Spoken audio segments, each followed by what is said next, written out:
நிமிஷம் கொஞ்சம் அமைதியாடுறா. ஒரே நிமிஷம் தம்பியலா சேதுமா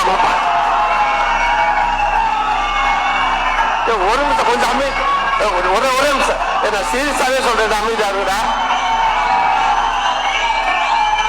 ஆனா இது மாசுக்காக என்ன கலாய்க்கிறாங்கன்னு. எல்லாருக்கும் வணக்கம்.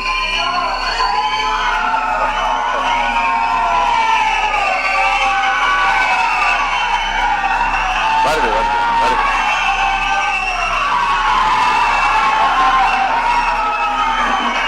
எல்லாருக்கும் வணக்கம். கருடன் படத்தை பொறுத்த வரைக்கும்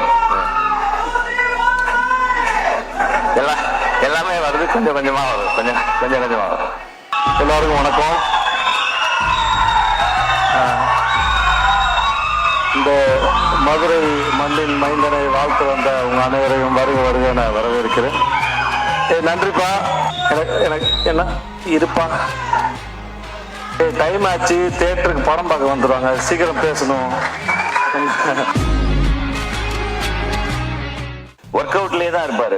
நான் வந்து ஜாலியா சாப்பிட்டுட்டு சுத்திட்டு இருப்பேன் ஷூட்டிங்லாம். அவர் எப்பவுமே தம்பி ஒர்க் அவுட் தம்பி, இன்னைக்கு நான் பாரு தம்பி சூப்பரா பண்ணிட்டு வரேன்னு சொல்லி ஃபுல்லா ஒர்க் அவுட் மோட்லயே தான் இருப்பாரு. ஸோ அவர் அந்த ஆக்ஷன் பண்றதுக்கெல்லாம் அவர் எப்பவோ ரெடி.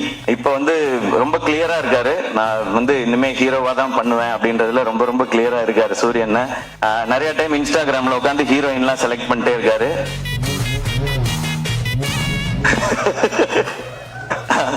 இதெல்லாம் பார்த்து தம்பி இது கரெக்டா இருக்குமா தம்பி அப்படிலாம் சொல்லி ஸோ அந்த லெவலுக்கு பர்ஃபெக்டா ஒரு ஹீரோவா எல்லாமே செட் ஆயிட்டாரு. சூரியனனுக்கு முதல்ல அவரை கதையின் நாயகனா நீங்க நடிக்கலான்னு சொல்லி அவருக்கு ஃபர்ஸ்ட் கதை சொன்னது நான் தான். அவருக்கு ஞாபகம் இருக்கான்னு தெரியல, ஏன்னா இப்ப பெரிய பெரிய டைரக்டர்ஸோட ஒர்க் பண்றாரு. ஸோ அப்போ வந்து புதுசா கதை சொன்னவங்களை ஞாபகம் வச்சிருப்பாரான்னு தெரியல. சீமராஜா ஷூட்டிங் அப்போ ஒரு டைம் கேப் இருந்தது. நீங்க ஏன்னா லீடா தம்பி சும்மா என்ன மாதிரி பேசிட்டு போக கூடாது, நான் பாட்டுக்கு ஒரு வண்டியை ஓட்டிக்கிட்டு இருக்கேன், குத்தி அப்படின்னு தான் சொன்னார் ஃபர்ஸ்ட். இல்லைன்னா இந்த மாதிரி ஒரு கதை பண்ணுங்கண்ணே, ஒரு கதையில ஒரு அழகான கேரக்டரா எடுத்து நீங்க பிரதானமா வர மாதிரி பண்ணுங்கன்னு ஒரு கதை சொல்லி சொன்னேன். அப்பெல்லாம் தம்பி சும்மா தம்பி நமக்கு ஏதோ ஒண்ணு போயிட்டு இருக்கு தம்பின்னு சொல்லிக்கிட்டே இருந்தவர் ஒரு நாள் சைலண்டா வந்தாரு. வந்து தம்பி ஒண்ணு நடந்துச்சு தம்பி, உங்கள்ட்ட சொல்லணும் தம்பி அப்படின்னாரு. என்னண்ணே நான் ஏதோ பிரச்சனை போல அப்படின்னு நினைச்சேன். சரி நேர்ல வாங்கினேன் அப்படின்னா, தம்பி அதான் தம்பி வெட்டு என்ன கூப்பிட்டாரு தம்பி. அண்ணா சூப்பர்ண்ணே, என்னண்ணே என்ன படம்னே அதான் தம்பி நம்மள ஒரு இதா வச்சு அப்படி ஒரு படம். அண்ணா என்னண்ணே சொல்றீங்க சூப்பர்ண்ணே அப்படின்னு. தம்பி நமக்கு தான் கொஞ்சம் பதட்டமா இருக்கு தம்பி, அண்ணன் சூப்பர் ஆனா வந்து எப்படி தம்பினாரு. ஆனா கண்ணை மூடி போய் அவர் சொல்றதை கேட்டு நடிச்சுட்டு வந்துருங்கன்னு உங்களோட டைமென்ஷனே மாத்திடுவார் தம்பி. அவரு அந்த படம் பண்ணிடுவோம் தம்பி, அதுக்கப்புறம் என்ன செய்யற தம்பி, யாரும் கூப்பிடாம விட்டாங்கன்னா நான் என்ன பண்றேன். அப்படிலாம் இல்லைண்ணே, நீங்க ஃபர்ஸ்ட் போங்கண்ணே, உங்களுக்குள்ள இருக்க டேலண்டா அவர் வந்து வெளியில கொண்டு வந்துருவாருண்ணே. அதை பார்க்கும் பொழுது இங்க எல்லாருக்கும் தேவைண்ணே. இப்படி ஒரு சேது சொன்ன மாதிரிதான் இப்படி ஒரு முகம் வந்து தேவை எல்லாருக்கும். இந்த மாதிரி கதையை சொல்றதுக்கு நீங்க போங்க, அந்த எக்ஸ்பீரியன்ஸே நல்லா இருக்கும் அப்படின்னு சொல்லி அது எனக்கு கேட்கும் போதே சந்தோஷமா இருந்துச்சு. அப்ப நான் சொன்னேன், இதுதான் உங்க லைஃபோட பிக்கஸ்ட் டேர்னிங் பாயிண்ட், இந்த மொமெண்ட் தான். எனக்கு அப்ப என்ன கதைன்னு தெரியாது, என்ன படம் வரப்போகுதுன்னு தெரியாது. நான் வெற்றி சார் மாதிரி ஒருத்தட்ட போகும்பொழுது சூரியன் என்னவா வருவாரு. ஆனா சூரியனோட டேலண்ட் பத்தி நிறைய தெரியும். நான் தான் அதிக நேரம் அவரோட எனக்கு தெரிஞ்சு நிறைய படங்கள் பண்ணதுனால நிறைய நேரம் செலவழிச்சிருக்கேன்னு நினைக்கிறேன்.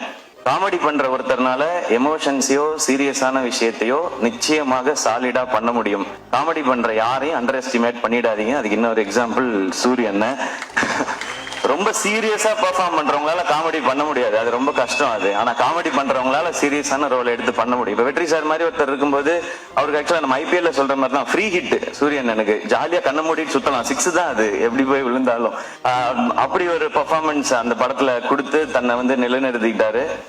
இப்போ ஆனா கேட்டா சொல்வார், ஆனா ஹீரோ ஆயிட்டீங்க எப்படின்னா தம்பி அதெல்லாம் இல்ல தம்பி, நம்ம பிச்சு போடுவேன், இன்னொரு வாட்டி இதே டிராமா அவங்க பண்ணவே கூடாது, அடுத்தடுத்து அதான் பண்றீங்கன்னா. அப்புறம் கொட்டுக்காளி நாங்க பண்ணியிருக்கோம். ஸோ வெற்றி சார் வந்து விடுதலைன்னு ஒரு படத்துல சூரியனனுக்கு இப்படி ஒரு அடையாளத்தை கொடுத்திருக்காரு. அதுல இருந்து 1% கூட கீழே இறங்கிடக்கூடாது, அது கரெக்டா இருக்கணும்னு சொன்னாங்கன்னு சொன்னாங்க. ஆனா கொட்டுக்காளி படத்துல ஒரு ஸ்டெப் அதை விட நெக்ஸ்ட் ஸ்டெப் இருக்கும்னு நான் நம்புறேன் சார். அது வந்து எங்களுக்கு ரொம்ப வினோத் இங்க இருக்காப்ல அந்த படத்துல ரொம்ப இன்னும் ஒரு புதுசான ஒரு சூரியனை நீங்க டெஃபினட்டா பாப்பீங்க.